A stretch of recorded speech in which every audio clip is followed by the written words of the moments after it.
Welcome to the Zachrilege cast, episode number 21, recorded on a hot and sultry evening in Atlanta, Georgia. June the 24th, if you're using the outdated Yankee calendar. Good evening. That is correct. You're watching, and or listening to the Zachrilege cast, the one tasty combination of peanut butter and chocolate in podcast/YouTube form that has the guts to talk to the greatest minds and voices in the atheist movement. Thank you so much to Andrew Garber of the Atheist Roundtable for being my guest last week. He is swell. So tonight we bring on the prophet Jeremiah. Although I have a little umbrage with that term, but we'll get to that in due time. Jeremiah had his humble beginnings as the guy who tried not to laugh while Miss Ashley pronounced hitty titties during the No Religion Required Bible segment. He was so good that they asked to bring him on for the entire show. Tonight, we'll find out where he keeps the dirty secrets of the show's other two hosts. Jeremiah, how's it going, and what are the odds of a revelation tonight? I have to think on my feet for a revelation, but as far as being good enough to being able to be able to get kept on to the No Religion Required podcast, I just chalk it up to poor taste on Bobby and Ashley's part. But it's their podcast; they can do whatever, and it's good to just listen to yourself talk sometimes, as you have noticed probably. So it is true. And you're drinking the hard stuff tonight, all tea, right? I mean, yeah, no, I'm actually drinking water. Like, yeah. I was on No Religion Required. We do the Atheist Bible Study segment, though now I'm actually more of a regular member of the show now, as of pretty much this past Sunday.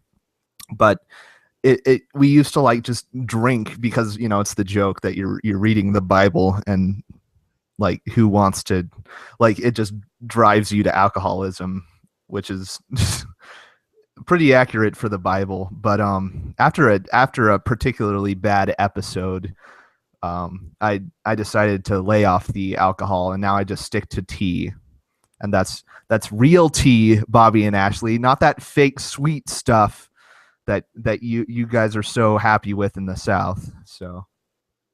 But thanks for having me on, Zach. I know you're trying to fill out your you're trying to collect all the No Religion Required characters, and I know just getting me on is like getting the Spider-Man 3 DVD, so you can have all the Spider-Man movies. But don't worry about that. Well, it's hard to tell now because there were 3 Spider-Man movies, and then there were 2, and now they're rebooting it again, I think. And does it even matter anymore? It's like just call them all Spider-Man. Yeah, I mean, we could pretend the third one doesn't exist. I'd be okay with that. So if I recall, it was not good. I think there was disco dancing, which would really make this would be a good thing for a podcast, especially the audio portion. It's a good thing it's a good thing there was never a third Spider-Man movie, because we wouldn't want disco dancing in the movie. Exactly. Yeah. So, Jeremiah, what's your background? Did you have a family religious background? I mean, definitely not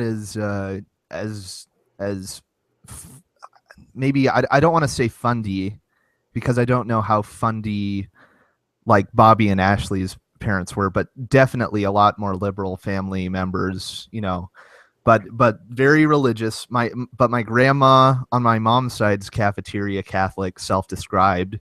My mom has always been super LGBT supportive, same with my dad, and as a result I was. But I think that sort of being LGBT inclusive was kind of the catalyst that led to my loss of faith. I'm from a small town in Arizona, and my best friend for sure came out when we were both freshmen in high school, and he lost basically all his male friends except for me, and he had a lot of girlfriends. It's a bit stereotypical for gay people, but that's what happened. So I mean, I've always been just a complete staunch supporter of the LGBT community, and so I think that's really what catalyzed me coming out later on, because the Bible is homophobic, whether people like to admit it or not. Like you, I'm glad that gay people can go to churches now and have communities that they're accepted in. You know, they're liberal churches.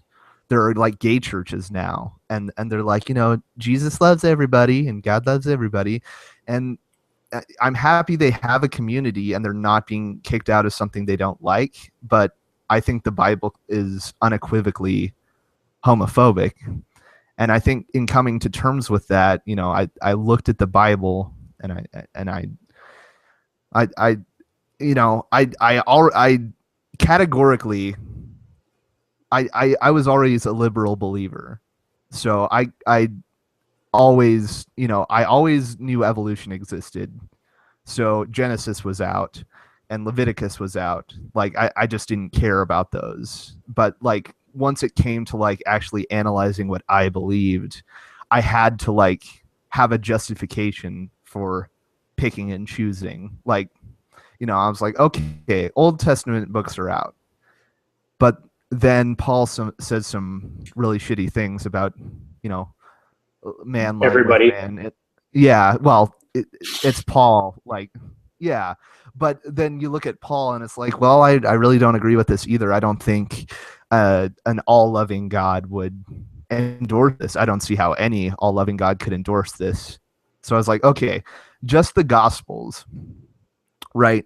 Which is like, I, I'm not saying I was any part of any denomination. I was just sort of trying to find my own way, like try to find the truth. But then once I was like, okay, but why should I believe that the Gospels are true? And that's when I think I asked the very first serious question of like why do you believe something's true? And then I couldn't come up with a good answer for it, you know? I don't know if I don't know how it happened for you, but it was just more like it's not like something disproved Christianity. It's more like I looked for the reason to prove it and came up with nothing. So anyway, like it's always been, you know, liberal belief. Still, I'm not out to most of my extended family. I came out to my mom last August. In fact, you can listen to my voicemail on No Religion Required that I left, and I still cringe when I listen to that audio. And Bobby played it on the 1 year anniversary, and I'm just like, ugh. But coming out was hard. But I'm in a very privileged position, and I think I I don't want to push anyone to come out if they're not comfortable, but I personally felt I had a responsibility to come out, you know. One, so I don't lie to my mom, and two, like I think I want other atheists to be more comfortable. Should they look at someone look maybe they'll come across somebody who's out and say, hey, maybe it's okay, maybe there's a community for me. So Yeah, I think it's important, and this is too sensitive a topic to just be universal and just go, you have to come out because it's important. It's like you have to decide your own path and decide your own situation. If it's going to harm you more than it's going to help you, then maybe you shouldn't do it. mm-hmm. But it's Right. good for those who do. And I think in terms of after meeting Callie and what she goes through and the trans community and that kind of situation where you're seeing people committing suicide a lot and having just no connection with people and knowing that that is so important to say, I know someone who's in the situation I'm in and they're okay, so I should be okay. Or a Right. little more okay than I was before. Right. Callie's awesome. She's super brave, and I love what she puts out. Again, I'm a super LGBT ally, and I'm glad she's finally filled that. I feel there's a niche that hadn't been filled yet up to the Gaytheist Manifesto starting, especially by a trans person, because I think trans people, um, they're kind of in the same spot that gay people were in a couple decades ago. Maybe I can't speak to that because I'm only like 23. I'm a youngin, but Yeah, Like, really. but gay rights has recently, marriage equality has skyrocketed just in the past year or two. Um, people are recognizing that gay people really aren't the abominations that their religious leaders are pointing them out to be, and as a result, they're getting acceptance. Um, I'd like to say that trans people are starting to go in that direction too. Like, we've got a couple of celebrities who people are able to look at and see what trans people are like. We've got Laverne Cox, who's amazing. We've got Caitlyn Jenner, who came out a few weeks ago, and hopefully I think there should be more visibility for them as well. Like, I really hope they go the same direction.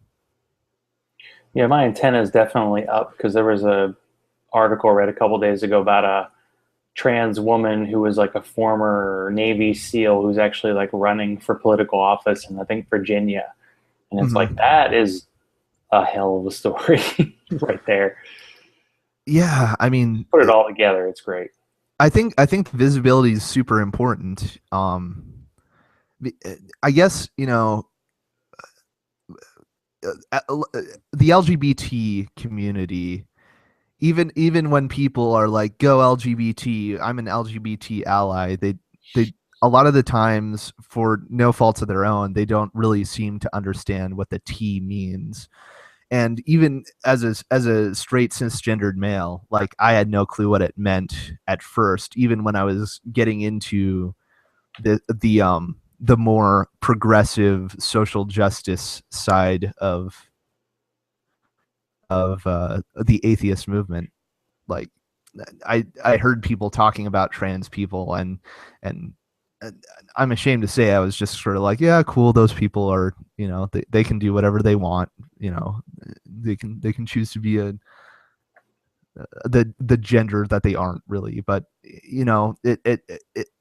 it's not at the level where people really understand it yet. And um, as an ally, I've been working really hard to work towards trans people's equality as well. So um, now I post more about that on Facebook. I try and post acceptance memes and stuff. It's slacktivism at its finest. But um, when you live in Boulder, Colorado, which is super liberal college town, there's not too much activism to be done as far as LGBT, because everybody here, at least, is pretty accepting. So Do you think your kind of skepticism about religion that kind of led you to say I'm an atheist helped you in terms of dealing with trans issues just because it was something unfamiliar to you, but you had that desire, like, I want to know more and I want to figure this out and I want to know what this is. yeah, again, I don't think I was really a skept. Well, maybe I was. Like, I think I think there's always been this thing in the back of my mind, like, you have to have a good justification for things. And so I'm not really sure what motivates me to to speak out for trans allies, but it really does make a lot of sense. It is completely reasonable that trans people exist, even without taking into account actual psychological and neurological differences. Why would there be such a huge amount of people who choose to throw themselves in the face of higher violence rates and higher suicide rates and higher homelessness rates just because they chose to be a woman or something like that? It doesn't make sense, especially for such a large amount of people. And that's not an argument from popularity. That's just looking at that's looking at trends and looking at how people behave. That's sociology. And I think actual skeptics, fortunately, like, listen to Skeptic's Guide to the Universe. They're super supportive of, like, Stephanie Gutterson, who's another trans person who I'm glad she's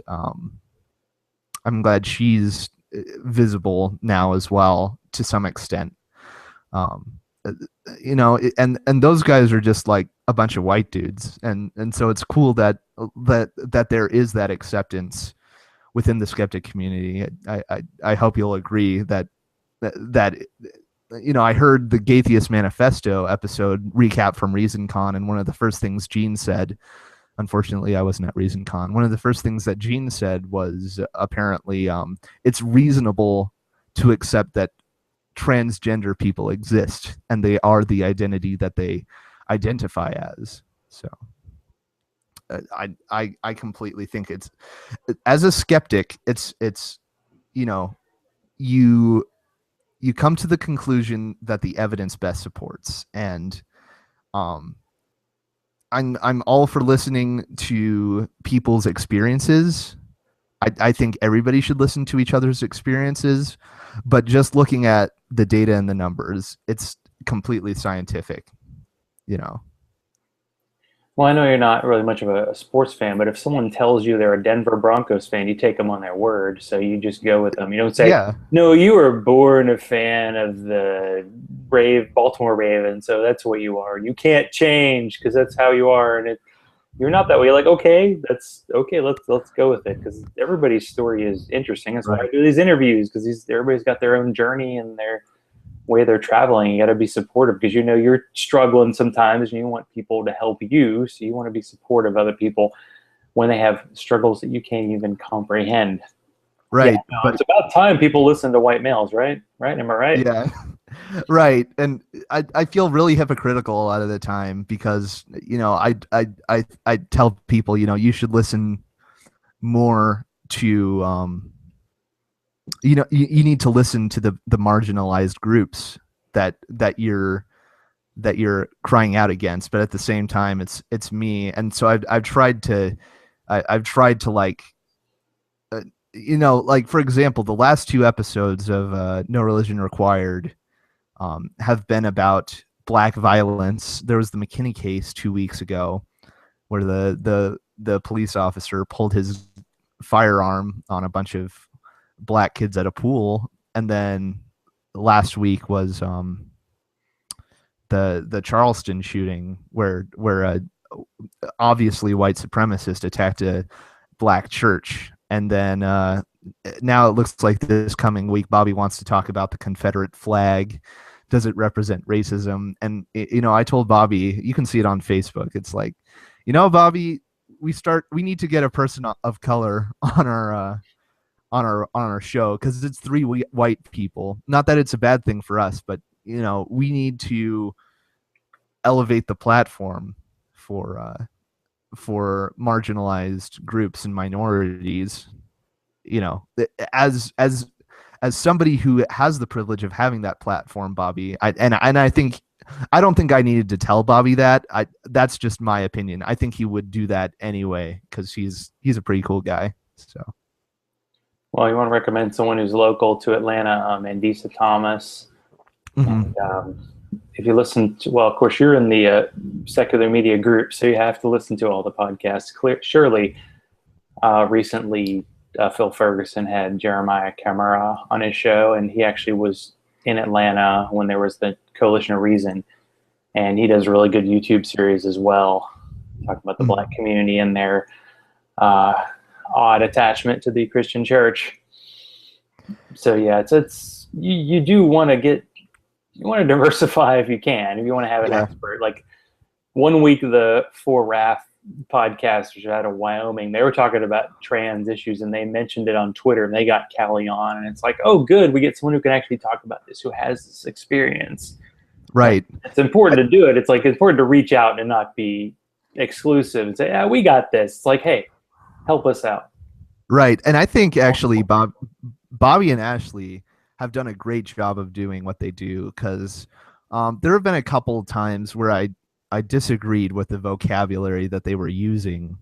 And maybe I shouldn't have done this. I was sort of calling them out on Twitter, and I probably shouldn't have done it, but one of the best results came from that, because one episode, Miss Ashley referred to the gay lifestyle, and I'm so sick of that term. I don't know if you are, but yeah, it does to seem to be me, used a lot by people who are saying negative things about gay people, like it's a bad thing. It's like it's a lie. It's just the people living. Yeah, I know. It drives me crazy, but at the same time, uh, I'm 23 years old. I've been in college for the past 4 years. I I visit social justice websites all the time. And I'm not from the South, and Ashley is, so she's exposed to that all the time. But they probably did the best thing, because I called her out. We were starting to record, and I'm like, Ashley, you know what you did? You referred to it as the gay lifestyle. And Bobby he called up Hugh Man, who is an awesome person to talk to. Hugh, as far as I know, is still I don't want to say just a listener, because he's an awesome listener. Super involved in the community. And Bobby just called up Hugh Man, and he got him on the air, and he's like, okay, Hugh, what do you think of the gay lifestyle? And it was important that he was able to speak his piece. And even though I had a knee-jerk response, and he was a lot more forgiving of Miss Ashley than I was. So as a skeptic, I had to revise my perspective and say, okay, Jeremiah, calm down. That knee-jerk you have, you should get something on for that. So now I'll probably not call them out anymore on social medias. Maybe I'll just send him a text and be like, yo, I disagree with this, and we'll fight. Maybe I hope that we can argue on the air, because on the air, Bobby controls the show, and but they know we're on the same side on everything important, and basically anything that we're going to disagree on is probably just going to be on how we deal with problems, and what the facts are. And all of us are looking for the truth. You're looking for the truth, Zach. You're a skeptic too. With us in the skeptic community, regardless of our human biases that we can't really do much about, we try as best we can to fit our worldview with reality. So, even if something comes up that we don't like, and we call each other out on it, I think it helps build a stronger community just by having that discussion. Well, I have to say, Hugh Man is to be the second greatest human in the world, because he is one of my 2 Patreons, and Bobby's my other one. So, and he lives in Atlanta, and we got to all get together for like a barbecue a couple weeks. It was like 3 weeks after ReasonCon, so I just got to meet everybody in person for the first time, which was crazy. And then it was like, hey, they're gonna be in town, so we all met and had like a big dinner, and it was awesome. And that'd be awesome. I've met him another time because there's a Sunday assembly that was in town, and we kind of met because it was like, when you go to these kind of atheist events, you're like, if you can bring a buddy, that seems to help a little bit, because sometimes you're just like, I don't know what's gonna happen. I have no idea what to expect, because it's all over the map. Hugh's awesome, and I think it really represents the community well, that somebody who doesn't have a podcast like Hugh Man is so well known. And I should say the same thing for the Doblers, Jim and Misty Dobler. They're so well known in the community just for being rad people. So yeah, I had Jim on. I wasn't afraid. When you have a really small show, you're like, I don't care, get on it. As long as I think they're interesting, I think you're gonna like it, and let's do it. Yeah. Shout outs to Jim. Jim, you're a cool dude. There's this whole list of people, because I wasn't at ReasonCon this year. There's this thing called finals, and I'm still a PhD student, and it was just a really bad week. But hopefully, I'm definitely going to ReasonCon 3, regardless of what it takes. So yeah, you got forward to it. You got to battle with Susie for the chocolate fountain at the Golden Corral. Oh, I don't want to go to the Golden Corral, because I want to win Skepperty. Though I have gotten the idea to contact Gene, and instead of Skepperty, I would want to run a bar trivia, So instead of Skeptic Jeopardy, Skeptic Bar Trivia, because it's I think we could have a lot of fun with that. So Well, there you go. It's never too early to think about next year. So I yeah. like to break things up a little bit. So I'm going to do my first live read of the show. So, do you want to listen to the Only Atheist podcast with a co-host named Tucker and a real host named Professor Fuzznuts? Of course you do. So check out the Atheist in the Trailer Park podcast. And next time I'm in Nashville, I'm drinking with him and the Unbuckling Dudes. And by the way, next week I'm going to have Tucker on the show. So I got to give a little shout out before we go. Now, we're already like 20 some minutes in, and I haven't even gotten the story, the background. How did you get on No Religion Required initially? How did you become the atheist Bible study guy? Completely by accident, and probably all due to Bobby and Ashley's poor taste. In fact, entirely up to their poor taste, because they so there was this patron goal on Patreon. And I don't know the details, so I don't want to say anything that would unfairly make them look bad. I want to make them look bad on their own merits. So, but basically, I think, was it David Michael? David Michael said he would buy Miss Ashley a dog tag, and they'd take like just joking like dirty pictures of them, like at oh, I can't even remember the conference. Anyway. But Ashley is going through some problems, and for reasons that you might expect, such as pictures getting around on the internet, they decided it actually was a pretty stupid idea, and they decided, patrons, sorry, we can't do the goal. We'll think of something else as a reward for you guys. And I was like, Bobby and Ashley, you guys don't need to make a goal.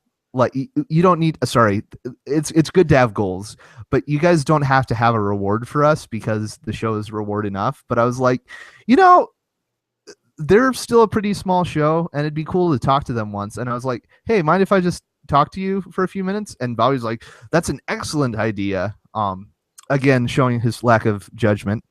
I thought I was only going to be on for like 15 minutes, which would have been more than enough for me. I was going to be like, say hi, chit chat about any random topic, talk about, I wanted to talk about the second law of thermodynamics because I was taking graduate thermodynamics at the time, and it's one of the arguments against evolution. Like, a closed system can't increase in entropy, which is one of the most flawed arguments against evolution. And I thought I could bring that to a lay audience. But when he asked what we could do, I was like, I don't know. I have my Bible, and you guys haven't done atheist Bible study in a while, like jabbing them. Get on that, because that's the funniest stuff. So it was like basically me being like, hey, I want attention, and I want to join you for the most popular segment of your show. And for some reason, due to a lapse in their judgment, they decided to keep me on after that one show. They're like, come back next week. And I'm like, oh, okay. And for some reason, there's still people who like think I'm funny. They post on my, they send me messages. They're like, hey, last week we were on fire. And I'm like, you have a terrible sense of humor, but thank you. So, so the ego is clearly in your head. Yeah, it was basically complete accident. I'm on the show, but I'm glad I'm on, because they're great people. But they build that community, like I was saying, Hugh and the Doblers, they're just, I don't want to say they're just regular people, because they're extraordinary people, but they don't have a regular show, and yet they're completely well known. And I think a lot of that's due to just Bobby reaching out to the community and being like, hey, everybody should have like a voice, and they're so into sharing everybody's voice. So I got to give them credit for that, even if they unfortunately stumble upon somebody who stumbles on words like me and mumbles and stuff. So what is a contrast? Because they're so southern, to have someone with a they're all heart to match them. Oh yeah, all heart. Right. Mm-hmm. Yeah, they're, and I guess that's a good thing because I really love calling them out on their stupid spelling of y'all and their stupid passion for sweet tea. I'm never gonna give those up. So I'm on team apostrophe after the Y and team regular hot tea. Okay. Well, they don't have the courage of their convictions because when their T-shirts came out, the apostrophe was before the A. I was like, Yeah, hey, I come know. on. I was like, what happened? It's like, it's just what, that's what happened. Those Come their on. colors run, those pansies. His It's colors. worse than the Confederates. Like they lost the Confederacy and they lost the war on y'all. So They lost the war on y'all. That is a pull quote right there. yeah, and now we'll like come up with like something in the Bible verses and we'll say something funny like I can't even remember the last one. I think it was like the kingdom of Kevin. Miss Ashley accidentally pronounced heaven as Kevin and said somebody will and you will inherit the kingdom of Kevin. And I was like, that needs to be on a T-shirt. That was one of the funniest things. Yeah, there are a lot of great T-shirt concepts. I mean, your new co-host on the science thing. I got this shirt from him. There we go. Be Oh the yeah, Shane. evolution. The Shane Meister. Yeah. Yeah, shout He'll outs to return Shane. my Facebook messages. Maybe I'll get him on the show too. But he's busy. He'll do He's it. important. He'll do it. He's one of the most responsive people I know. Like I'll email him. I was like, "Do you think this is a good idea?" He'll get back to me in 5 minutes. And like all it took was he was kind of an accident too. Not him, though I wouldn't be surprised if he was an accident, but him being the science segment person cuz he was joining us for Atheist Bible Study one point, and in the pre-show Patreon content, you can hear us talking. And I was like, "Oh yeah, I'm going to start a science segment soon." And he just went off about this one scientific paper.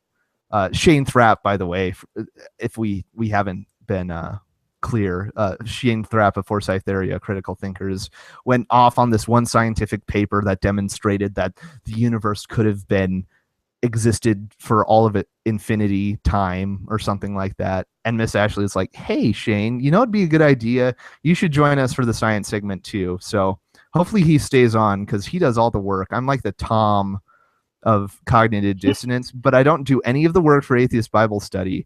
And I thought I was going to do work for the science segment, but now Shane does it all. So now I'm just along for no religion required for a free ride, basically. So Another pretty face. You and Miss Ashley, right? You just show up and put the headset on. It's another face for sure. So it's another face. I feel like you should be a drummer or something, like the facial hair. Oh, I'm a drummer, so I'm also a keyboardist. That's my band, but that's completely unrelated. So yeah. That's right. You were featured in the musical episode of No Religion Required. I can speak. Not that I've had beer tonight. So tell me about the band and all that. And yeah, it's cool. It's called It's called Noctagon, Noctogon, and right now we have really crappy recordings on SoundCloud, but you can look us up. But we started recording, and I'm really excited. And we have this one song that I didn't even write the lyrics to. It's called Saint. And totally like anti-authoritarian lyrics. One of the lyrics is "I'll never worship you anyway," and it may be directed towards a god, maybe not. I've asked the girl who wrote it. She's our bassist. She's rad. I asked her what they're about, and she's like, "It's about it's just general like anti-authority, like you shouldn't have to worship someone you don't agree with." And I'm like, okay, like. I don't think anyone else in the band is like an atheist, and I don't really care to ask them their religious stances, but it's really cool being in a band that writes those types of messages, and I've written a couple lyrics for songs too, and both of them have been like super humanist lyrics. And now we want to write a huge like progressive rock epic song, like 15 minutes long, about two kids in a desert who are struggling with their gender identity and don't know their gender identity. But the irony is, in a post-apocalyptic desert wasteland, it's easier for them to discuss it and come to terms with it than in normal society. So I that's our ambitious concepts for the future. So I'll just throw in the plug for us. Our recordings are terrible right now, but we're recording now, and hopefully we'll get some good stuff up, and I'll shit on the show in the future. I play keyboards and sing occasionally, so that's what I do. Sounds good. Yeah, we like to hear about those other talents that you have. And I think 70s, like a low spark of high heel boys kind of song. If you could throw the hitty titties in there somewhere, that'd be great. Oh, yeah. That came back up the last week or two. Yeah, it's been a while. I swear that's the one of the first episodes I listened to where Ashley was finally part of the show. She joined in around, I don't know, episode 16 or so, and when she said that, I'm like, okay, listening to her say biblical names, that is worth the price of admission. If nothing else gets to be on a t-shirt, the hitted titties needs to be one. The next No Religion Required t-shirt design needs to have the hitted titties, though I don't really know what visuals belong on a t-shirt about hitted titties. So, it has to be tasteful somehow because David Smalley, love you, David. He wants to all the secular media group shows, I guess, should be PG-13. We're not officially PG-13 yet, but it's just for the guy in it. It's for the audience member who maybe wants to play something in his car that his family can enjoy or something, which is a pretty decent goal. So I just like to call out David Smalley on the air in the hopes that he'll notice me one day and get into an argument. I would fanboy, so I could get into an argument with David Smalley, call him out on his shit. Full of shit, David. Just kidding. The only way he knows who I am is I quote him out of context on Twitter, and that's really it. I met him at ReasonCon. He's like, you should record those and post the audio. I'm like, wow, that's a lot more than me just typing that. So right. You could send him just a collection of drops of him saying stupid stuff. So yeah, the audio stuff I gotta get up on that, because I like the shows that have little recorded edited clips, and I just gonna post what I say and leave it at that for now. Hey, the fact that I got on iTunes, I feel like that was a big for forever. Whoever, there's got to be somebody out there who discovered the show and binged listened to the 13 episodes I threw out at once, and they're like, what's the deal, one a week now? What's going on? Come on, step it up. Okay. Right, that's how I feel with the people were giving me crap. It was Bobby, it was Paul, it was Bill, and they were all like, you gotta get iTunes, you gotta get up your listens from 3 to 26. I'm like, okay, so yeah. That's like the godless bitches. They now that they don't put stuff out, it's like, all I have is the archives. No. Some shows you're like, oh, they just stopped, but that's just podcasting. It's like the Firefly of atheist podcasts. Oh yeah. Oh, too soon. It'll never be not too soon for Firefly references. I got that. That DVD set. Oh, the movie they got as far as it was going to go. I don't know. And it's nice to see all those actors in other stuff. Right. Knott's is nice about getting them on his other shows. Now he's big time. Yep. So tell me about your schooling. So what are you going to get your PhD in? Are you trying to be in school forever, or are you actually going to leave someday? That would actually be ideal. Should I ever win the lottery one day, which won't happen, not because I won't win the lottery, but because I won't play the lottery, I want to just spend time in classes and learn stuff. But right now I'm getting my PhD in chemical engineering at University of Colorado Boulder. And right now I'm doing a research project basically looking at DNA dynamics on a surface and how they hybridize, which apparently has some applications that are useful for biosensing and DNA detection. But I just like to look at stuff dance on a surface. Science is cool. That's all the motivation I need. So, but grad school is kind of daunting right now. It's a lot easier without the classes, but Now it's the research where you have to. It's a huge problem with our education system that I feel in high school and even in college, everybody's taught to, be good at taking tests and writing essays and stuff. And some of the skills that are used to take those tests and essays are useful, but I think a lot of people in my class realized, all I've been good at for the past few years is taking tests. So I think that's something in education in America that could definitely be looked at.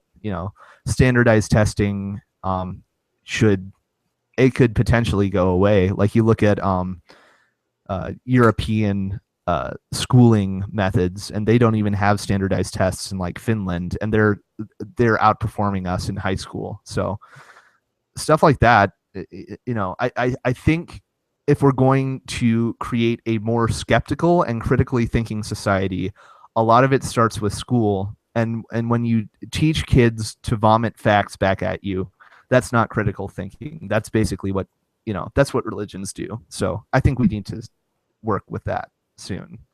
It's definitely worth reforming. I do remember in my very distant college days, it was about knowing the teacher and knowing what they were looking for. And occasionally you would be able to find like the tests that they had given out, and you just like, okay, study the test and know these 10 questions and know how to answer these certain questions and you're good. And it wasn't like, oh, let me try to think of this in a different way and kind of expand my mind, expand your mind, right?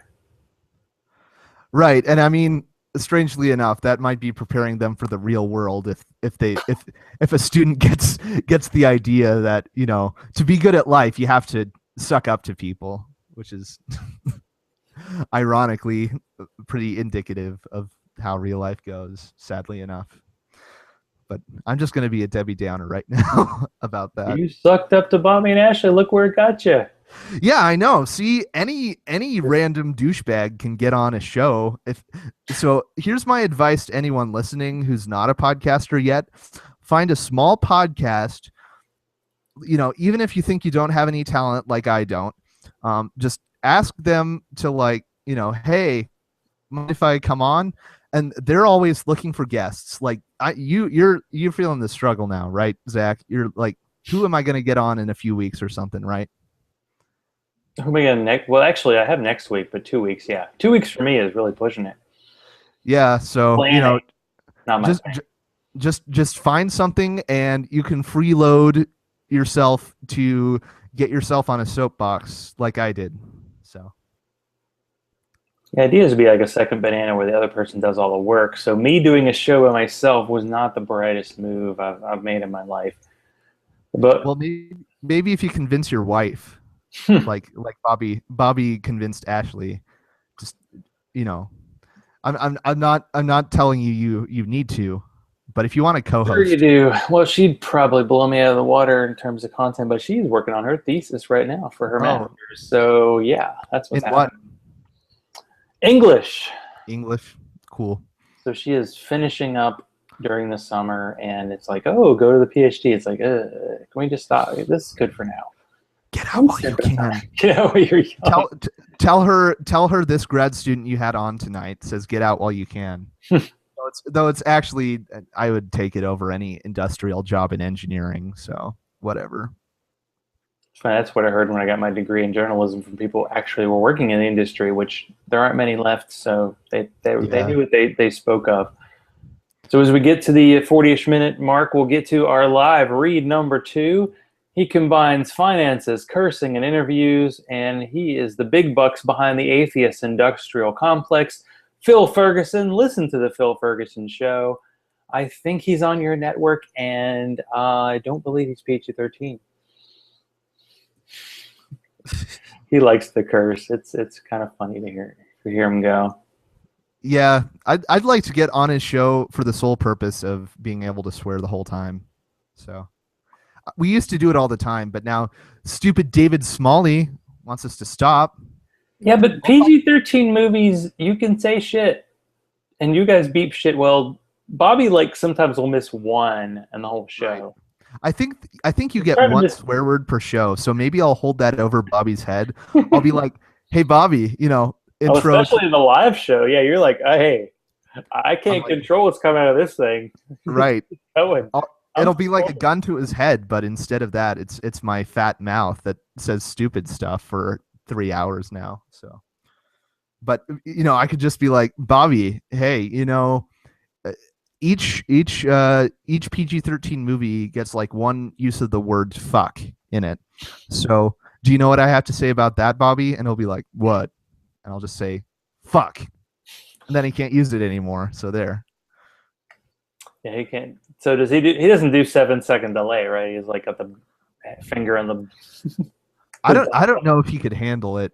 He's all heart, and he has equipment issues as it is. So Yes, I've heard tale of.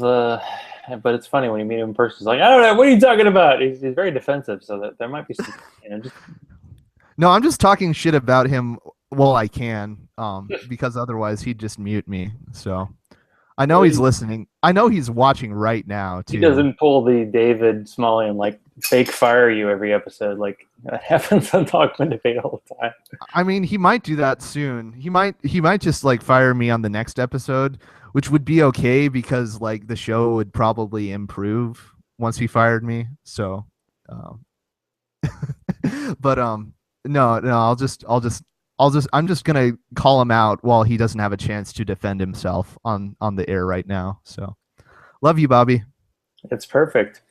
So how has it changed for you? Kind of transitioning because the show used to be they would record on multiple nights, and I think the Bible study night was like Thursday, and you weren't on the whole show. But now it's Sunday night, and you're on, and it's 17 hours or however long it is. And how does that work? Yeah, well, I wouldn't be surprised if the format changed dramatically even in the future because I've been listening since the ReasonCon episode last year, and the format has never really solidified. They used to be doing just for the ladies segments all the time with Miss Ashley. Like the first 10 or 15 episodes didn't have Miss Ashley, and then they did. And then they decided they did atheist Bible study for a few chapters, like 12 chapters, and then they stopped doing that. And then I reminded them that, hey, you idiots, this is the best part of your show. You're gonna do atheist Bible study with me right now while I'm a guest. And they've just been switching things around, and now it looks like the format is we're gonna talk about a topical subject. We'll have an audio recording of a guest, and then we'll do atheist Bible study, which means like 3 hours of commitment for me. It's a lot less work for Bobby because he doesn't have to edit anymore. But now it's like, oh man, I have to set aside those 3 hours on Sundays, which isn't a problem, but it's like a new commitment to commit to. And unfortunately, I was actually pretty crap for a few shows because I had to bail at the last minute a few times. But for some reason, they found it in their hearts the capability of forgiving me, and then they rewarded me by saying, hey, Jeremiah, come on to the full show this time. So I feel like I need to miss the show more often. Yeah, it's got to be tough. Like for some reason, like once I listened to Dogma Debate live, but I like just getting the podcast and listening to it when I can. Although Bobby's like the next day, he's like, come on, you gotta, you're supposed to be, mention us on Twitter and stuff. And so I feel that, like, I think it took me like one day once to listen and I missed out. So I haven't been able to get, like, Sunday nights, for some reason the weekends are just, forget it.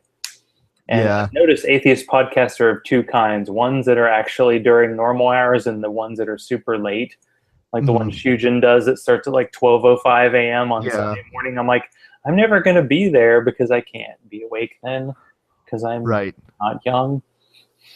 Well, there's the easy type of podcasting where, like, if somebody was completely lazy, they'd just do a Google Hangout for an hour, and they record that, right? Upside. No, but yeah, I've when noticed Bobby talked about at like 30 hours editing, I'm like, yeah, I burn the audio and then I send it to Pod. Boom, then done. Yeah, I did the lazy version. Like I already told and I gave away my, smart, multi-million-dollar idea to Andrew last week that he should call himself the lazy atheist because I heard that. he does the least amount of work possible. And I'm like, I'm kind of there. I'll do a little more than I used to. I'm working my way up. Yeah, no, see, I'm okay with calling out Andrew Garber. You're a lazy piece of shit, Andrew. You picked the easiest format, and he'll agree with me because he already agreed with me last week. So, but I mean, he and I agree on everything. Like, he posts really cool stuff on Facebook and Twitter all the time. So I'm like, you go, Andrew. I want to be your friend. I want to meet you at ReasonCon. I like doing his show, and we just barely said hi there, but I just I liked his voice, and I thought, he had a show. When he said Atheist Roundtable, I just assumed he did one of those shows with like 15 people, and I was like, oh, right. It's just him. Like Atheist Analysis and he does 30 minutes show. And it's like, oh, okay. And I think it was like Wednesday that week. I'm like, how about I be on your show and you be on my show? And he's like, great. Usually I'm just talking to myself. So, the only way it could have been more lazy between the two of you is if you had both recorded the same show. One show, yeah. Yeah. And both posted it like as your own content. Like, just say welcome to the Zachrilege cast, gong. And then, I can't remember what Andrew does, but I'm a terrible now I've just outed myself as a terrible listener. So sorry, Andrew. Well, I'll admit it now, like, just because I've met so many people who do podcasts, I can't listen to everybody's show every week, especially when you secular media group people. What's the deal? Did you sign a contract where you had to do a 3-hour minimum show a week? I mean, come on. I actually talk about every subject just the Bible alone. If you just did that every week, everybody would be like, that's a great show. But no, yeah, 4 more segments of the exact same length. But it's like, wow. So it's hard to keep up. Like, I was like, Andrew only has a 30-minute show. I can listen to that and get some notes on him without, having to. Yeah, Dogma Debate scares me all the time. Like, I see they had their 5-hour interview with the police officer. I haven't even touched that yet. I want to hear the content, but it's like terrifying. The 5-hour mark, the 3-hour mark's terrifying for me. Like, I think an hour and a half is perfect, but I think Bobby wants to do longer. Like, I guess there's a 3-hour Spreaker limit now, so that's what we're trying to avoid. And I'm kind of like, Bobby, you want to do the science segment all the time, and Bible study, and a topic, and another topic, and like, okay, you don't have to do this all at once, but he's just good at what he does. And I think the thing is, I can't listen to all the podcasts either. So Bobby always knows infinitely more about whatever guest we'll have on every week than probably me or Ashley, because he's just driving a truck and he's listening to the podcast in the car, and I'm like reading technical papers, and I can't hear the deconstruction of the Kalam cosmological argument while determining DNA-mediated surface dynamics for hybridization at the same time. It's kind of difficult for me. So you're looking forward to the episode where you do a science segment about the theory of gravity, and you have to explain that to Bobby and Ashley? We might do that sooner than later, because last episode was Big Bang Theory Part 1.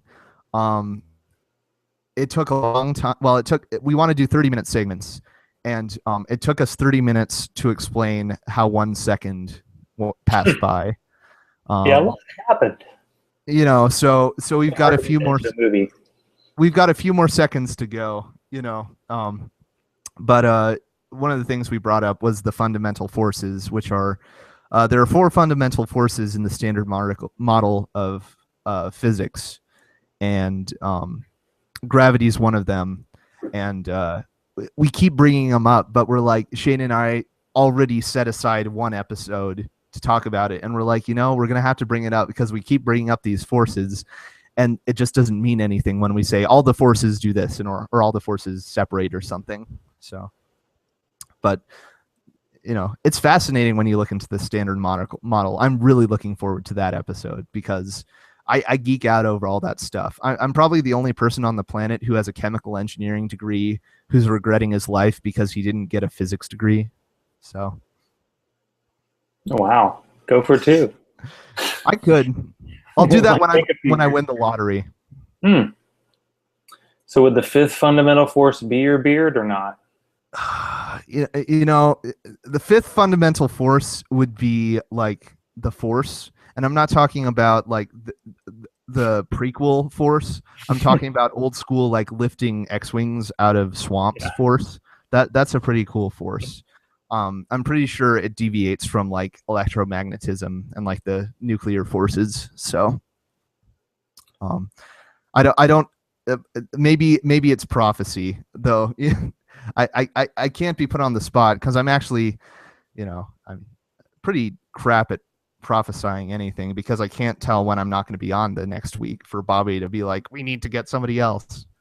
So Yeah, we haven't got to that. You call yourself a prophet, but you haven't attempted to have like 12 wives. So what's happening there? I feel like you're second rate in the prophet.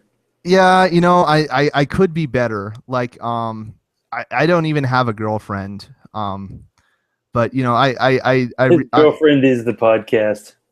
yeah, or my girlfriend is the chemical engineering building, um, that I live across the street from. That's not, now that I bring that up, it's not a bad comparison. Like, I'm prophesying things, but by prophecy, I probably mean hypothesis.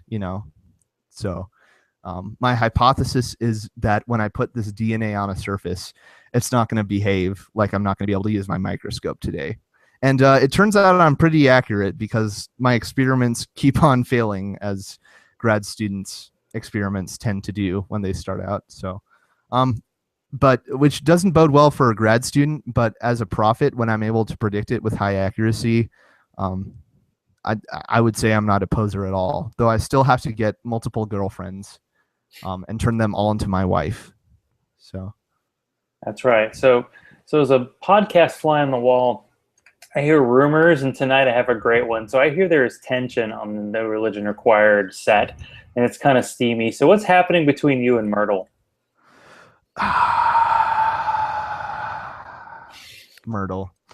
So Myrtle has showed up a couple of times against, that's the thing. I should have laid my foot down and said, I know it's par for the course for you two to bring on people who just flap their gums the whole time and just say stupid stuff all the time.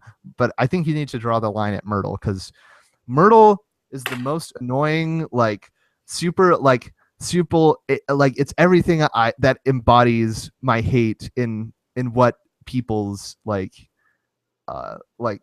personal worldview is. Because she's like, well, it's all about love, and I'm a liberal Christian, and like when we call her out on something, she's like, well, maybe I don't mean that, maybe I mean this and that. So and it's just so wishy-washy, and it not only is it like bothersome that she apparently has a crush on me, but I mean that's another thing. She has really bad taste in men if she has a crush on me.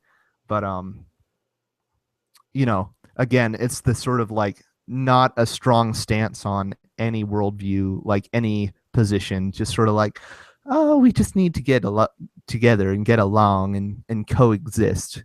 Like, fuck that coexisting stuff. Like, we can't coexist with the staunch religious right trying to cram their fundamentalism down their throats, and then we have Myrtle being like, oh, we can just all get along, you atheists just chill out. So yeah. But as far as anything else goes, is tension. No tension between us all. We'll just call each other asses on the show and just say, you're an ass, which is fun. Yeah, that was my favorite. The first time they called me that, and I threw that out. Yeah, Nice if you to be a if fan you of a show like that. That's relatively you can get people like they can actually say something like, "Hey, this one person listened to me," because they're only like 8, but they're way ahead of that now. yeah, if you get on while I'm on, I will have so much fun calling you an ass. And you haven't been on No Religion Required I yet, right? haven't been on. I've been on Barroom Mm. Atheist. Hello. I thought you guys cared. I mean, we've had Maybe dinner. I'll have to drop Bobby a line. You know. I don't know. They seem to have really like important people on. So yeah, and they have to finish like I think they've covered the entire secular media group spectrum. You guys like to Yeah, have as of all the Dr. people Galloway. on there. It's Mhm. important. You gotta spread the love. Gotta spread the love. Mhm. Gosh, I can't believe we're getting to this toward the end of the show. Now, this is the point in the show where I say, do you have a question for me? All right, I was prepared for this. So, Oh, have you damn, the first time. ever... No, see, now you're getting people who have listened to your show on your show. Okay, Zach, Your have you first ever... mistake. Yeah. Have you ever played the game Fuck, Marry, Kill? That's not the question, by the way. You're familiar with it, right? I've heard of it. I don't know if So I've you played it. so you have to pick one person. You list three people. You have to list and then the person playing it gets to choose who they would fuck, who would they would marry, and who they would kill. So I'm gonna do that for you, and that's my question: is fuck, marry, kill the Father, the Son, or the Holy Spirit? Oh my gosh. Well, I could do whatever I want with all of them because they don't exist. So I could make up my own scenario. I could have like 12 of them and, do all kinds of fun combinations. So I'm sure where to go with that. I mean, I do have my Troyes Pistolas beer, so I have three, although it's only one. Hey, this kind of actually fits. It says it's three, but it's only one. So I'm totally dodging your question because I am artful. Damn. No, it's okay. I do the same thing on the show because I'm not funny and I just steal other people's jokes and use old jokes. Use old jokes from episodes like millions of years ago. So Millions of years ago. or like months ago. What was your first? So what was the first show you were on? Do you remember the episode? It had to be like 20 or something. I don't know if you put it in show notes, but I can't remember off the top of my head because I'm not an I can egotistical. look it up. Yeah. I'm not an egotistical ego nut. So, Yeah, no, but I'm talking. Just but you like did, the best ever. but I will say you did pop my guest cherry because I haven't been a guest on any other podcast until yours. So, That's good right, job, Bobby. you. Thanks for That's right. Thanks for deflowering me. I'm gonna be worn out for you, Bobby. He's not gonna have any energy left on Sunday for your 7-hour spectacular. Yeah. If it gets up to 7 hours, I'm quitting. Just Mm. saying that, Bobby. So. I mean, I see. Yeah, because when you do the Bible segment, it's probably like an hour or two, and you're like, I could have a couple drinks. But if you do a 3-hour show, yeah, I can get out of control real quick. Yep. I Cool. mean, when I did the Bill and Susie, the Barroom Atheist, I had serious beer, and that show went on for a while, and Then you it had to pee. wasn't as bad as the Reason Con. Well, we had breaks. Mm-hmm. That's the magic of recorded shows is you can actually take breaks. This show, you can't take breaks. You can check it anytime you like, but you can never leave. So how do people find you now that you have your own sort of identity, like finding you on Facebook and Twitter and all that stuff? Yeah, well, you can listen to No Religion Required, which is still a good show, despite me being on it.